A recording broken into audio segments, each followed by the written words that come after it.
Salut à tous, on se retrouve ce soir pour l'épisode 2314 du Zap Image. On commence directement avec l'Olympique Lyonnais et John Textor, le propriétaire de Lyon, sera en conférence de presse à 18h dans 1 heure pour donner des infos un peu plus sur Lyon, parce qu'oubliez pas qu'hier Jean-Michel Aulas a été licencié, donc on en saura beaucoup plus sur le prochain organigramme de l'Olympique Lyonnais. Et Raymond Domenech, les gars, à propos de Jean-Michel Aulas, il a dit il a mis Lyon sur la carte du football. C'est vrai qu'avant que Lyon ait comme président Jean-Michel Aulas, personne connaissait l'Olympique Lyonnais. Puis maintenant, bien sûr, à Lyon, c'est l'une des meilleures équipes françaises depuis 30 ans. Voilà, c'est quasiment peut-être la meilleure équipe française, cette équipe de Lyon. Donc voilà, bien sûr, ce que vous pouvez dire Raymond Domenech sur Aulas. Et Sonny Anderson, les gars, par rapport à Ben Arfa, j'en ai parlé à midi, que Ben Arfa avait mis en story Instagram hier, quand il a su que Aulas n'était plus le président de Lyon. Il avait dit qu'en gros, tu vas pas manquer au football, au revoir. Il avait mis ça. Et du coup, Sonny Anderson a réagi. C'est complètement déplacé et honteux de la part d'un joueur qui était une promesse du foot, qui est sorti du centre de formation de Lyon et était courtisé dans le monde entier. Il a joué en équipe de France, il a joué en Angleterre. C'est grâce à ce qu'a fait Jean-Michel Aulas pour lui au début de sa carrière. Oui, je trouve cela déplacé et honteux. Voilà ce qu'a fait Atem Ben Arfa. Je suis entièrement d'accord avec Sonny Anderson. Toujours avec cette équipe de Lyon, les gars, triple passeur décisif face à Montpellier. C'était lors du match 5-4, souvenez-vous, c'était avant-hier. Donc le jeune Barcola est devenu le plus jeune joueur à réaliser cette performance, en gros, de faire 3 passes D dans un match depuis la saison 2007-2008. Ça faisait 15 ans qu'il n'y avait pas eu un joueur qui avait réalisé 3 passes D dans un match, mais aussi jeune, bien sûr, que Barcola, à seulement 20 ans. On va parler d'autres jeunes joueurs français, les gars, alors que la liste des joueurs français convoqués pour la Coupe du Monde U20 doit être rendue publique mercredi, donc demain. Monaco et Lyon ont refusé de lâcher leurs joueurs. Ben Seguir, du côté de Monaco, ils ont refusé tout simplement, l'équipe de Lyon, de le faire jouer. Mal Augusto aussi, Kumbendie, les gars. Donc voilà, concernant bien sûr ces joueurs, parce qu'il faut qu'après les clubs soient OK pour lâcher les joueurs pour jouer cette Coupe du Monde U20. Donc il y a la Coupe du Monde U20 qui va se jouer là très prochainement. Il y a l'Euro aussi U17 qui va commencer le 17 mai prochain. Donc voilà, il y a pas mal de compétitions. Et aussi la réponse aussi du Bayern pour Mathys Tel est attendue, parce que le Bayern va devoir décider si Mathys Tel peut jouer tout simplement cette Coupe du Monde U20 avec l'équipe de France ou non, parce que voilà, Bayern peut dire non et du coup il sera conservé par l'équipe du Bayern. On va parler du Barça qui est prêt à céder Ansu Fati cet été. L'attaquant de 20 ans n'a cependant pas l'intention de quitter la Catalogne, donc lui veut rester vraiment du côté du Barça, mais le Barça pousse pour le vendre et récupérer de l'argent, parce qu'on sait que le Barça aimerait le retour de Messi, mais s'ils veulent un retour de Messi et des autres arrivées de joueurs, il faut vendre des joueurs, et c'est pour ça que Fati, ils veulent le vendre du côté de Barcelone. Montpellier réclame minimum 40 millions d'euros pour Wai, qui a inscrit un quadruplé contre Lyon avant-hier. Bref, Dortmund, Francfort, Leipzig, Monaco sont également intéressés par le joueur. Newcastle et Arsenal apprécient son profil et songent à préparer une offre. Le jeune buteur français veut jouer l'Europe, une Coupe d'Europe saison prochaine, donc Montpellier ne jouera pas de Coupe d'Europe.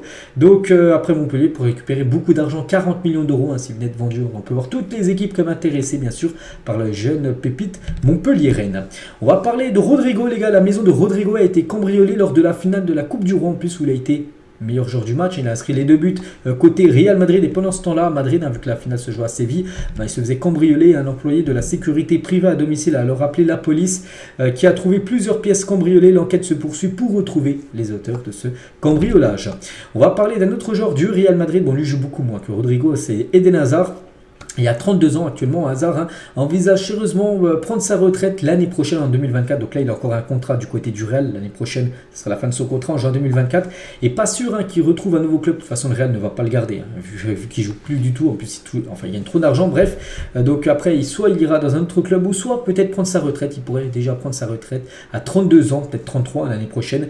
Donc voilà, c'est plutôt jeune quand même. On sait qu'il y a des joueurs qui vont jusqu'à 37, 38. Regardez Zlatan, il y a 41 ans, toujours footballeur. Mais voilà, Eden Hazard envisage de prendre sa retraite. Ismaël Bennacer, les gars, il a dit: quand tu es en série B, tu vises la Serie A. Quand tu es en Serie A, tu vises le Scudetto. Et quand tu en gagnes un, tu en veux un deuxième. Puis la Ligue des Champions. Voilà maintenant l'objectif, bien sûr, d'Ismaël Bennacer pour le futur du côté de Milan. Gagner la Champions League. Ça peut être fait, bien sûr, cette année, puisqu'on n'oublie pas que Milan joue demain contre l'Inter Milan en demi-finale.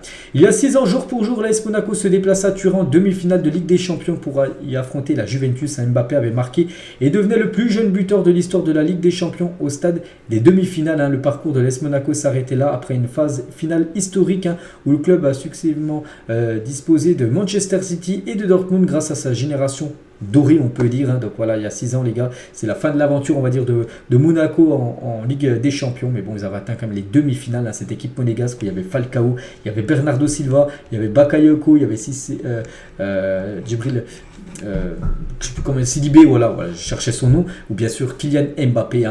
Donc la Juve était en finale, mais bon, ils avaient perdu contre le Real Madrid. Newcastle alignait ce 11 il y a 10 ans. Regardez, c'était un match, je pense c'était un match de Coupe d'Europe, parce qu'on peut voir l'UEFA.com. Bref, il y avait Sissoko, tiens, le joueur maintenant de Nantes, il était toujours un joueur de Newcastle. Il y avait Papi Cissé, il y avait Yohan Cabaye, il y avait, je sais pas, Yanga Mbiwa aussi, ancien joueur à l'époque de Montpellier. On va parler de Sergio Ramos qui a joué cet avant-hier contre l'équipe de Troyes. Et en gros, ce match contre Troyes, c'est un match important pour lui parce que c'était son 1000e match dans sa carrière. Donc il a beaucoup joué du côté de Séville, beaucoup du côté du Real où il a joué plus de matchs. Du côté de l'Espagne, du côté du PSG, tous ces matchs cumulés, les matchs officiels, bien sûr, ça fait 1000 matchs dans la carrière de Sergio Ramos. Joyeux anniversaire à Kevin Gamero, c'est vrai que je ne l'ai pas dit à midi, j'ai dit à midi des anniversaires, mais je n'ai pas dit celui de Gamero. On est toujours ce 9 mai, et bien sûr, c'est son anniversaire, 36 ans pour lui aujourd'hui. Neymar, les gars, est déçu du traitement infligé par les supporters et a ouvert la porte à un départ du PSG. Le Brésilien ne veut pas aller en Arabie Saoudite, mais sera à l'écoute d'un projet européen. Voilà, donc voilà le futur de Neymar. Maintenant Neymar qui était vraiment bloqué, il ne voulait pas quitter le PSG depuis pas mal de temps, et maintenant vraiment il a ouvert cette idée, voilà, de peut-être quitter cette équipe du Paris Saint-Germain. Donc le Brésilien a des clubs prétendants en Angleterre, dont Manchester United, Newcastle et Chelsea. Voilà, qui s'intéresse au joueur Neymar. Donc voilà, pas sûr qu'il soit encore joueur du PSG, le joueur Neymar. On va parler de Jude Bellingham qui va rejeter une offre de prolongation de contrat jusqu'en 2026 avec un salaire de 15 millions d'euros par an, parce que normalement il devrait rejoindre le Real, mais voilà, du côté de Dortmund, eux ils souhaitent le conserver, bien sûr, même lui proposer de prolonger son contrat et même doubler son salaire. Mais voilà, il devrait quand même refuser cette offre énorme. Il touchera quand même moins d'argent, je crois, du côté du Real Madrid en termes de salaire. Voilà, Dortmund il tente le tout pour pour essayer de le conserver, mais voilà, le joueur, lui, dans sa tête, c'est Real Madrid. Il devrait rejoindre Madrid l'été prochain. Noussair Mazraoui, si vous regardez sur la seconde partie de saison, je joue seulement lorsqu'il y a des blessures. Je le dis à tout le monde au club et à l'entraîneur et au staff. Si vous avez besoin de moi, je suis prêt. Donc lui, il est prêt vraiment à être tout le temps un titulaire, pas que quand il doit remplacer des joueurs qui sont blessés. Donc c'est vrai qu'il est un petit peu mécontent par rapport à son temps de jeu, le latéral marocain. On va parler de la Juve, les gars, qui souhaiterait rompre plutôt le contrat de Mohamed Ihataren, qui ne serait plus motivé à l'idée de devenir footballeur professionnel. Pire encore, le joueur de 21 ans pourrait être amené à prendre sa retraite à 21 ans. On parlait tout à l'heure déjà d'Hazard à 32 ans, on disait que c'était jeune. Alors lui, 21 ans, les gars. Bon, après, il est plutôt au péage au football, ce joueur, les gars, qui a eu beaucoup de soucis en dehors du football.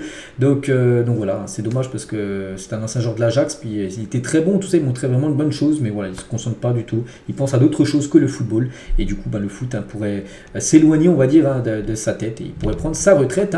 Toujours avec la Juve, vu qu'on parlait de la Juve avec ce joueur. Donc la Juve souhaiterait s'attacher les services de Cristiano Guintoli, directeur sportif de Naples. Un contrat de 3 ans lui a été proposé. Voilà, imaginez qu'il quitte Naples, peut-être la Juve. On verra pour le poste de directeur sportif. Et toujours avec la Juve, les gars, de nombreux médias italiens annoncent qu'une nouvelle sanction importante pourrait tomber sur la Juventus Turin. Cela pourrait sortir la Juve du top 4 en Serie A et rendre ainsi la 3e place de Ligue 1 dangereuse pour une qualif directe en Ligue des Champions. Donc voilà, c'est notamment ce que suggère la carrière d'Elo Sport, Tutto Sport ou encore la Gazzetta. Voilà, ces journaux sportifs italiens. On peut voir que ça parle de la Juventus, les gars, que la Juventus pourrait être sanctionnée. N'oubliez pas, ils avaient pris moins 15 points, ils ont récupéré ces 15 points. Mais voilà, une nouvelle sanction importante pourrait tomber sur la Juventus en fin de saison. Donc voilà, dès que j'en saurai un petit peu plus, je vous dirai tout ça. Le père et le fils, bien sûr, Cristiano Ronaldo avec Cristiano Junior, son fils, le fils maintenant qui joue du côté des catégories jeunes, du côté de Al Nasser, il suit bien sûr son papa Cristiano. Une petite photo de la famille Ronaldo, une photo, tiens regardez, qui pique un peu aux yeux, avec le maillot du Portugal de Ronaldo, mais avec Léo Messi qu'il porte. Voilà, donc voilà, une petite photo, on va dire, bien sûr, montage. Le sprint de Théo Hernandez s'est étendu sur 84 mètres, c'était lors du match de l'AC Milan, où l'AC Milan s'était imposé, c'était 2-0 le week-end dernier.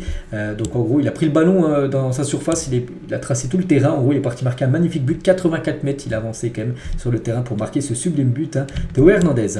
Tiens, un autre joueur, 2000 ans les gars, Zlatan Ibrahimovic, en mode nouvelle coupe de cheveux pour le joueur de Milan, peut-être futur joueur de Monza. J'ai dit qu'il devrait signer du côté de Monza parce qu'il est en fin de contrat, en fin de saison, il ne sera pas prolongé et conservé par l'équipe de l'AC Milan. Il devrait rester en Italie du côté de la Monza. Pensionnaire du centre de formation de Sochaux, Amidou Doumbouya pourrait partir au Barça ou à Fribourg cet été dès ses 16 ans. En cas de départ, le défenseur central signerait alors son premier contrat professionnel. Mais bon, ça serait une grosse perte bien sûr pour le centre de formation de Sochaux parce que ce joueur, vraiment, il y a beaucoup d'espoir misé sur lui. En gros, il pourrait quitter libre cette équipe de Sochaux et aller peut-être à Fribourg, peut-être à la Masia, au centre de formation du Barça. Continuer, on va dire, sa carrière, sa jeune carrière. En fin de contrat avec Brest en juin, Haris Belkebla est suivi de près par Sheffield United, promu en première ligue cette saison. Le club anglais prévoit de le superviser lors du prochain match contre la GOCR. C'est un joueur de Brest. L'équipe type des Français du week-end, regardez tous les joueurs français qui ont été performants, pas qu'en France, que ce soit à l'étranger. On peut voir Roy ou Lacazette, bien sûr les deux ont marqué un quadruplé, ils sont dedans. Adli qui a été buteur avec Leverkusen, il est dedans. Théo Hernandez, les gars, avec son but, je vous ai dit, magnifique, il est dedans. Théo Hernandez, Kamavinga, on peut voir le jeune Warren Zaïre-Emery ou Konaté, le défenseur de Liverpool. Le Barça se déplacera à Kobe le 6 juin prochain pour un match amical face au Vissel Kobe, l'actuelle équipe d'Andrés Iniesta. Bon, Iniesta devrait quitter cette équipe de Vissel Kobe en fin de saison, mais voilà, peut-être son dernier match sera contre le Barça. Il y aura un match amical, Vissel Kobe, Barça. Ça sera prévu le 6 juin prochain. Ce sera un match où bien sûr le Barça récupérera une grosse somme d'argent, et voilà, bien sûr, ce sera bienvenu, on va dire, au sein du club Blaugrana. Le Barça toujours a fixé le prix de Rafinha à 80 millions d'euros. Le Brésilien en manque de temps de jeu pourrait revenir en première ligue. Newcastle et Chelsea sont intéressés par le joueur Rafinha. Un temps annoncé proche de l'OM, Matheus Uribe aurait donné son accord à Al Sadd, club qatari. Il décrochera un contrat de 2 ans accompagné d'un salaire avoisinant les 3,5 millions d'euros annuels, bien plus qu'il touche actuellement du côté de Porto. Donc voilà, ce joueur colombien pourrait débarquer du côté du championnat du Qatar. Christophe Galtier, à propos d'Hugo Ekitike, il a été très intéressant dans une structure d'équipe qui lui correspond. Il est récompensé des séances d'entraînement qu'il fait. Il a eu cette opportunité et il a très bien saisi d'avoir joué contre l'équipe de Troyes. Et pour Galtier, il trouve qu'il a fait un bon match. Bon, tout le monde a fait son match, mais bon, il n'a pas été non plus exceptionnel. Hugo Ekitike contre l'équipe de Troyes avant-hier. Roberto De Zerbi, le coach de Brighton, a perdu hier. Brighton, j'ai dit, ils ont perdu 5-1 contre Everton. C'est comme une grosse surprise. Bref, je pense que dimanche contre Arsenal, il y a Brighton-Arsenal ce week-end. Nous allons montrer notre qualité, revenir à notre style. Vous verrez le vrai Brighton dimanche prochain contre l'équipe des Gunners. Thierry Henry, les gars, sur Frank Hens, donc le coach de Lens. C'est le meilleur coach de la Ligue 1 pour moi cette année. C'est vraiment contagieux quand vous voyez Lens dans une structure. Marseille, c'est des fois la folie avec un équilibre offensif qui n'est pas terrible par moment. Ils sont assez ouverts, beaucoup mieux à l'extérieur. Vous pouvez arrêter les votes. Le meilleur entraîneur de Ligue 1, il dit que c'est Frank Hens, tout simplement. C'est qu'à la fin de la saison, il y aura la cérémonie, voilà, le meilleur joueur, meilleur tout en gros de la Ligue 1, le meilleur entraîneur. Ça sera certainement le coach lensois. Tiens, toujours en parlant d'un coach, les gars, Antoine Comboré, je l'avais dit à midi, c'était pas encore officiel, je lui ai dit que ça allait certainement se faire, ça s'est fait, les gars. Comboré n'est plus l'entraîneur du FC Nantes. Le tandem Pierre Aristouille, donc un entraîneur des U19, et Vizcarando, entraîneur des féminines, prend le relais pour les 4 derniers matchs de la saison. Objectif maintien, bien sûr, pour l'équipe de Nantes. Officiel, Saint-Etienne est promu en D1 Arkema, donc division féminine, elles étaient en Ligue 2 féminine. Et elle et l'équipe de Lille aussi, Lille, on l'a déjà annoncé, elle termine championne. Lille, donc voilà, Lille et Saint-Etienne montent la saison prochaine en première division version fille. À Milan, les gars, on lance déjà la demi-finale de la Ligue des Champions dans le métro. Il y a le métro du côté de Milan et demain il y a ce Milan contre l'Inter, les gars. Donc voilà, on peut voir les métros milanais sont déjà aux couleurs rouge et noir et bleu et noir pour ce derby demain en Ligue des Champions. Raphaël Léao, il a dit Mbappé, c'est le meilleur joueur que j'ai rencontré. Il est déjà fan des Rossoneri et il devrait venir à Milan. Voilà ce que dit tout simplement Léao sur Kylian Mbappé qui ferait le voir du côté de la Serie A. Victor Osimhen, les gars, Osimhen, une magnifique saison il va certainement être le meilleur joueur de la saison du côté de la Serie A. On peut voir sur son masque, les gars, le drapeau italien avec 3 Scudetto remportés. C'était lors du dernier match où il était buteur contre la Fiorentina. Et Osimhen, le nouveau roi de Naples, bien sûr. Et Drogba, les gars, qui félicite Osimhen par rapport à sa saison des rues du Nigeria au livre d'histoire du monde. Félicitations, mon frère, à toi et à ton club de Naples. Voilà ce qu'il a pu, le beau message de Drogba sur Twitter sur Victor Osimhen. Regardez pour l'instant les équipes qualifiées pour la saison prochaine de Ligue des Champions. C'est qu'on n'a toujours pas fini cette édition de LDC. Par exemple, c'est enfin une demi-finale. Hein. Mais il y a déjà des équipes sûres qui seront en phase de poule saison prochaine comme City, Arsenal, le Barça, Naples, Bayern, Dortmund, Celtic et Belgrade, les gars. L'Étoile Rouge de Belgrade, une équipe serbe. Hein. Donc voilà, parce qu'ils sont sûrs de terminer, on va dire, dans les places qualificatives dans leur championnat. Donc voilà, en gros, ils sont sûrs d'être qualifiés saison prochaine. On va parler de la Ligue des Champions toujours, mais avec le match ce soir. Hein. Rodri veut se venger face au Real. Hein. Le football nous offre la possibilité de nous venger. Nous n'avons peur de rien. Nous sommes convaincus à 100% que nous pouvons nous qualifier. Nous sommes motivés par le sentiment que nous faisons de très bonnes choses cette année et que nous arrivons à notre meilleur moment avant d'affronter cette équipe du Real Madrid ce soir. Ancelotti, lui coach, il a dit nous prévoyons pas comment affronter Haaland, mais plutôt affronter une équipe qui semble imparable. Je pense que nous pouvons jouer un match équilibré, compétitif et nous pouvons gagner. Bien sûr, lui joue la gagne, bien sûr. Carlo Ancelotti et Haaland qui parlait n'a affronté le Real Madrid qu'en amical. C'était en 2019 lors d'un match entre le Real et Salzbourg. C'est un match de pré-saison. Donc ce soir, ce sera le premier rendez-vous compétitif lors d'un match en plus ultra important, demi-finale, où le Haaland affrontera pour la première fois dans un match officiel dans sa carrière le Real Madrid. On verra ce que ça va donner. Et deux prétendeurs, si on regarde bien sûr leur performance. Regardez les gars, Benzema, Haaland. C'est aussi un duel de grands attaquants, les gars. Et leurs stats en C1 sur ces 4 dernières saisons. On peut voir voilà, les stats d'Haaland tout en bas, les stats aussi de Karim Benzema. Donc, on verra qui prendra l'ascendant sur l'autre ce soir lors de cette magnifique rencontre. Et sur le Twitter officiel de la Ligue des Champions, donc pour vous, un petit prono, tiens, quelques heures du coup d'envoi. Donc, est-ce que Madrid va gagner, City va gagner ou un match nul, plus de 18 000 votants. Et pour l'instant, les gars, c'est plutôt le Real Madrid sur le Twitter officiel, la Ligue des Champions qui a un peu plus de votes. 49,4 contre 42,3. Victoire City. Moi je pars sur la victoire du Real Madrid et on finit cet épisode, les gars, avec un petit prono, comme j'ai dit il y a quelques heures. N'hésitez pas à mettre tout ça en commentaire. Donc moi je pars sur la victoire du Real Madrid. Donc une victoire 2-1 du Real Madrid contre Manchester City. On verra bien sûr. N'oubliez pas, je ferai un débrief, les gars, dès la fin du match sur ma chaîne Biz Real Madrid. Donc voilà les gars ce que j'avais à dire aujourd'hui. J'espère que ça vous a plu. Je vous souhaite une bonne soirée. Je vous souhaite un bon match. Et sur cette chaîne After Zap Image, on se retrouve bien évidemment demain à 17 h. Bonne soirée à vous et à demain.